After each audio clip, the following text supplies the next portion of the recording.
एक प्रश्न विचारतो दुर्दैवानं या बीड जिल्ह्याच्या राजकारणाला एक जातीय समीकरण लागलंय, तर त्याच्याकडे तुम्ही कसं पाहता? आता कसं आहे, उगं काही बी केले नाही.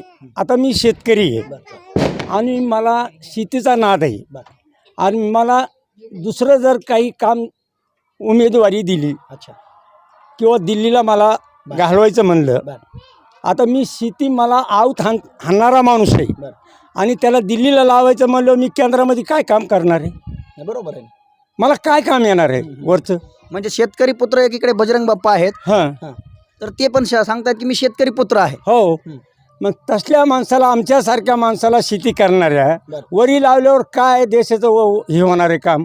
बीड जिल्ह्याचा विकास होणार आहे का? नाही. पंकजाताई म्हणून पंकजाताई आमच्या धराड्याचं. प्रेक्षको नमस्कार, तुम्ही पाहताय TV10 वादळ वार्ताचं हे विशेष अपडेट. वडवणी तालुक्यात आहे. बीड जिल्ह्यामध्ये एकीकडे लोकसभेची रणधुमाळी चालू आहे. तिघाडी या ठिकाणी बीड जिल्ह्यामध्ये होण्याची शक्यता किंवा तिघाडीचे उमेदवार आता या ठिकाणी रिंगणामध्ये आहेत. त्यांना लोकसभेला दिल्लीला कोणाला पाठवायचं आहे खासदार बनवून या बीडचा? आपण पाहू शकताय एका गावामध्ये आहोत. इथं गल्ली आहे आणि या गल्लीमध्ये एक खूप मोठं गाव आहे. वडवणी तालुक्यातलं खूप मोठं गाव आहे. तिथं खूप मतदान देखील आहे. मग आपण जाणून घेऊया की इथं या गल्लीमध्ये, या गल्लीतले काही या ठिकाणी मुस्लिम समाजाची गल्ली आहे. या गल्लीमध्ये इथं मुस्लिम समाजाचे काही लोक आहेत. त्यांच्याकडे आपण जाऊन त्यांचा प्रयत्न करणार आहोत की त्यांच्या मनात काय आहे, त्यांच्या मनात कुठल्या पक्षाला पसंती असणार आहे किंवा मग कुठल्या व्यक्तीला पसंती असणार आहे. एक नाव आहे, माझं नाव शेख खयूम आहे. बरं, आता लोकसभेची रणधुमाळी चालू आहे, तर आपली पसंती ही कुठल्या पक्षाला किंवा मग कुठल्या उमेदवाराला असणार आहे? मान्य श्री पंकजाताई मुंडे. पंकजाताई मुंडे. बरं, पंकजाताई मुंडेच का, बाकी 2-3 उमेदवार रिंगणामध्ये आहेत. एक बजरंग सोनवणे देखील आहेत आणि तिसरे म्हणजे अशोक हिंगे हे देखील आहेत. मग पंकजाताई मुंडेच का? मग कामून की पंकजाताईंनी गेल्या 5 वर्षामध्ये जे बीड जिल्ह्यामध्ये विकासाचे काम, पालकमंत्री असताना जे बीड जिल्ह्यामध्ये विकासाचे कामं केले, इथून मागं कोणचे पालकमंत्रींनी काम केले नाहीत. बरं, तुमच्यासाठी ते कुठलं एखादं काम किती फायदेशीर राहिलं? लय मोठं काम फायद्याचे राहिलं आमच्याशी. हो, ताईंनी मोठे मोठे कामं बीड जिल्ह्यामध्ये दिले. आणि ग्रामविकास खातं असताना काय अपेक्षा असणार आहेत? आणखी ताईनं इतकं काम केलंय सांगताय, काय अपेक्षा असणार आहेत पंकजाताई मुंडे? की ताईसाहेब मंत्री जर झाल्यावर नक्कीच आम्हाला कौतुक वाटेन. और ताई साहेब हमें यानी और भी ज़्यादा काम करने की हमें उम्मीद हम ताई से लगाई है. तो ताई साहेब हमारे बीड ज़िले के अंदर विकास के काम होंगे, वो भरपूर करेंगे, हमको उम्मीद. एक क्वेश्चन पूछता हूँ. हर बीड जिले के आदमी के दिल के अंदर एक ख्वाब है कि ट्रेन कब आएगी इस बीड जिले में, तो आपका इस पर क्या कहना है ट्रेन के बारे में लेकर? देखो, ये ट्रेन का सिलसिला बड़े सालों से था कि हमारे स्वर्गीय गोपीनाथ राव जी मुंडे साहब जब दुनिया से गए तो उनका एक सपना था कि मेरे बीड ज़िले के अंदर ट्रेन आएंगी, कि वो सपना लेके हमारे पंकजाताई और प्रीतमताई ये हमारा सपना पूरा करने वाले हैं. आशाएं हैं. एक तुमको दिल में की बात बताना चाहता हूँ कि गोपीनाथ मुंडे साहेब बंजारी समाज के हैं, लेकिन वो मुंडे साहेब आज हमारे दिल के अंदर बसे हुए हैं. कि मुंडे साहेब आगे होते तो बीड जिले का विकास एकदम कहाँ से कहाँ हो जाता. एकीकडे लोकसभेचं वातावरण आहे. लोकसभेचं बिगुल या ठिकाणी वाजलंय. जसं उन्हाचा पारा वाढतोय तसं लोकसभेच्या प्रचाराचा पारा वाढतोय. आपली एक लोकसभेचा उमेदवार म्हणून कोणाला पसंती असणार? पंकजाताई मुंडे यांना. पंकजाताई मुंडे. बरं, बाकीचे उमेदवार आहेत ना, पंकजाताई मुंडेच का? पंकजाताई मुंडे यांना असं काय? कारण इकडे विकास तेच करतात. बीड जिल्ह्यामध्ये त्यांनी खूप काही कामे केली आहेत, म्हणून आम्हाला फक्त आवड पंकजाताईची आहे. बरं, 2 टर्मला प्रीतमताई मुंडे ह्या होत्या, मग त्यांचे काही कामं तुमच्यापर्यंत पोहोचली? पोहोचलीत ना. बचत गटाचे भरपूर कामे आमच्यापर्यंत पोहोचले आहेत. आम्हाला फायदा पण झालाय त्याचा. आम्ही बचत गटातर्फे काम पण करतो. काय नाव आहे? शेख आयूब. शेख आयूब. बरं, काय सांगाल, कोणाला पसंती असणार आहे? आमच्या पंकजताईला. पंकजाताईला. बरं एकीकडे पंकजाताई सांगताय काय प्रश्न असणार आहेत तुमचे? बरं प्रश्न काय आहेत आमचे तुमचे? प्रश्न असे आहेत की पंकजाताई धराड्याचे आमचे उमेदवार आहेत हं. बीड जिल्ह्याला हं. आणि त्यांच्याशिवाय हं. बीड जिल्ह्यामध्ये धडाडीचा उमेदवार नाही. हं. आणि ते जे केंद्रामध्ये होते बरं. त्यांनी असे कामं केले बरं. की जे नाही काम होणार आमचे बरं. बीड जिल्ह्यामध्ये बरं. त्यांनी कामं आणून इथं कामं राबविली. पुन्हा अनुदान दिलं, पुन्हा पगारी चालू केल्या शेतकऱ्याला. अमुक कामं त्यांनी भरपूर राबविली तिथं. कामं राबविली. हो. बरं आणखी काय अपेक्षा असणार आहेत ताईंकडे? ताईची म्हणजे अशी अपेक्षा आहे की कौतुकच करता येत नाही ताईचं आम्हाला. ताई जे म्हणतील ते आम्हाला द्यायला तयारच आहे. तयार आहेत. हो. आणि आम्ही ताईचे माणसं असे आहेत की आम्हाला ताईचं दुःखच वाटत नाही. हं. ताई आली तर आमचा हृदय एकदम खुला जातो. बरं. ताईने ऐसे काम करे हमारे हं. कि हम सब गन्ना तोड़ने वाले आदमी है। हं. हं. और ताई ने हमारे को ये साल ऐसी निधि बढ़ाए गन्ना तोड़ने के लिए, हं. हं.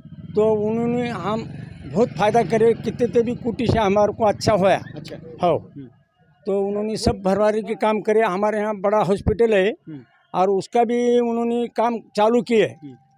हमारे यहाँ 10 खेड़े का इतना बड़ा हॉस्पिटल है, बांधकाम चालू, उनकी भी निधि दे उन्होंने काम चालू करे। फिर पानी की एक इक्सिम हमारी, पानी की गाँव को तुरतुप थी, तो बहुत तालाब से पाइपलाइन का इंतज़ाम करे हमारे यहाँ। कितने भी कुटी का उन्होंने हमारे को पानी का इंतज़ाम ये करके दिए। वो हमारे अच्छे नेते धड़ाडी के, और हमारे को पंकजाताई शिव यहाँ मार्गदर्शनच नहीं, अच्छा धड़ाडी का नेता है वो, हम उस पर खुश है। चाचा एक तरफ ऐसा बोला जाता है कि बीजेपी मोदी को देख के मुस्लिम समाज भारत का जो है वो नाराज है और आप बीजेपी को समर्थन दे रहे हैं, क्या बात है?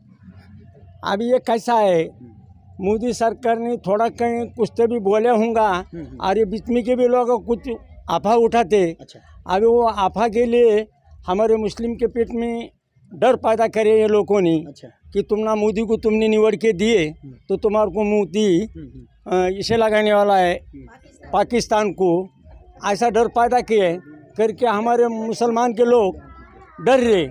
तो मोदी सरकार ने हमारे को ऐसा ये नहीं करना, हम उस पर सब खुश है, मगर हमारे को ये डर पैदा करे ये बीच में के लोगों ने। अब बोल रहे मोदी तुम्हारे को काटने वाला है, तुम्हारे को ये बीड जिले में रहने देने वाला नहीं, ऐसा उनका अफवाह है. अफवाह है। अफवाह बोल रहे, पर हम अफवाह को डरते नहीं, हम मोदी सरकार को पंकजाताई को छोड़ने वाले नहीं है। काय फाशेक आयुब, हिंदी बोल सकते हो? हिंदी चले. हाँ वजी फाशेक आयुब. एकीकडे बीडचं राजकारण खूप तापलेलं आहे. खूप आता सध्या 4 दिवसापूर्वी वारा, वादळ, गारा आल्या. बरं मग आपल्या तालुक्यात कोणाची हवा आहे? हवा देखील आली होती, वारा देखील आला होता. आपल्या बीड जिल्ह्यात ताईचं कोणाची हवा आहे? ताईचं ताईचीच. हो ताईचीच ताईचीच हवा आहे. हो ताईचंच पसंत आहे आम्हाला. हं. समजा बरं, ताईच का? ताईने आमच्या खूप कामं केले, बचत गटचे कशाचे बरं. विमा, समजा आम्हाला ताईचा पसंत आहे. ताईने आम्हाला एक बार मदत केली होती, आम्ही दवाखान्यात होतो तर बरं बरं, काय मदत केली होती? आमच्या ऑपरेशन झाले 2 हृदयाचे. बरं. एक ऑपरेशन फुकट केलं होतं आमचं ताईनं. आपण गल्लीमध्ये आहोत आणि काय चर्चा आहे, काय वातावरण आहे हे पाहणार आहोत आपण या ठिकाणी आहोत. काय प्रश्न आहेत बरं तुमचे? प्रश्न काय आहेत? तुमचे प्रश्न काय? ताई चांगले आहेत, कामं चांगले केले, बचत गटाचे ह्याचे सगळे कामं बीड जिल्ह्यात चांगले कामं केले. हा बोलो ना. गरिबाचे कामं बिमं चांगले केले, चांगले कामं केले ताईने बीड जिल्ह्यात. ताई. हां. बरं इकडं काय चांगली गोष्ट पहा. हो ताईने सगळे कामं चांगले केलेत ना, त्याच्यामुळे चांगली ना ताई. चांगली. सगळे हां. काय नाव आहे? शेख दादा पटेल. शेख दादा पटेल. बरं एकीकडे जसं पारा तापतोय उन्हाचा तसं राजकारण तापलेलं आहे, त्याचा प्रचार तापलेला आहे. तुमची एक खासदार म्हणून कोणाला पसंती आहे? क्या है तो मुंडेगारा जो काम किए बहुत अच्छे काम किए. हाँ. और वो अगर रहते थे हाँ, हाँ. तो उनकी कमी कौन सी चीज में आपकी भासती है? उनकी अभी कमी? उनकी कमी तो बहुत सारी है. अगर वो आज रहते थे तो अभी वो कमी निकल जाती थी, अच्छा. लेकिन वो नहीं जाने से हमारा बहुत बड़ा नुकसान होगा जिले का. लेकिन है उनकी जो लड़कियाँ वो भी कर रहे काम अच्छे तरीके से, वो भी कर रहे हैं. लेकिन वो सेवट औरत है, आदमी और औरत में फ़र्क ही है. औरत है इसलिए उसको टारगेट किया जाता है ऐसा लगता है? हाँ, अब वो पक्ष के तो है जब उनको ना करे, जैसे राज्यसभा को भी ना करे और पिछले मरता विधानसभा को भी गिराए, तो ये उनको ना करे जो वो बोलने का मुंडे घराने को. अब वो किसके खिले हो गए अब वो पता है, हे पक्ष बरं एक मराठी प्रश्न विचारतो. एकीकडे त्यांना जातीमध्ये वेढलं जातंय असं तुम्हाला वाटत नाही? नाही, ते जातीभेद करत नाही. नाही, जाती नाही, ते का की ते बघा, एक तर मी एक मुस्लिम आहे आणि ती एक वंजारी समाज आहे. तर आता मुस्लिम समाजाचं जे प्रेम आहे ते मुंडे घराणे आहेच ना, तर ह्याच्यात जातीभेदचा संबंधच काय आहे? जातीचा काही सवाल नाही याच्यात. बरं काय प्रश्न आहेत बरं आपल्या बीड जिल्ह्याचे, काय सांगता येईल का एखादा प्रश्न तुमचा? काय बोलता येत नाही. बरं आपली पसंती कोणाला असणार आहे एक मतदार राजा म्हणून? मतदान राजा म्हणून आम्ही ओळखीत होत मुंडे साहेबापासून. मुंडे साहेबापासून. हां, तर त्यांची चांगली कामं आहेत. बरं. आता पुढं चालून तशीच कामं अशी मिळावात बरं. ही आमची इच्छा आहे. बरं आपल्या गावासाठी त्यांना काय एखादं काम चांगलं केलेलं आठवतं? त्यांनी ह्या गावासाठी 10 गावासाठी केलेलं आहे आणि एका गावासाठी काय. बरं बरं बरं हां. ते काम असं केलेलं आहे की सगळ्या लोकाला बरं. 18 पगड जातीला काम करून ठेवलेलं आहे त्यांनी. असं नाही की पाण्याचं जे आहे ते सगळ्यात मोठं आहे. बरं बरं. आणि दुसरी गोष्ट काय की दुसरा नेताच आमच्या बीड याला दुसरा आहेच कोण. एकीकडे सांगतात शेतकरी पुत्र बजरंग बाप्पा. ते सांगतील काय करायचं, कुठले बी येतील कुठले जातील, पण आम्हाला ठसा आहे की हा माणूस आपल्याला कधी बी उभा राहू शकतो, कधी बी करू शकतो. बरं. ही आमची इच्छा आहे. बरं. बाकीच काय. बाकी काय नाही. काय नाव आहे? मुकीब शेख. कोणाला पसंती असणार आहे? आमचे का भाजपला, भाजपला. म्हणजे शेतकऱ्याचे काम त्याने केले ना भाजपनं. बरं एखादं तुमच्यासाठी फायदेशीर काम काय? आमच्यासाठी फायद्याचं जे झालं तर भाजपकडून झालं आमचं भाजपकडून. फायद्याचं. दुसरं कोण कामच. अशाच ग्रामीण भागातले एक्झिट पोल आपण तयार करत आहोत.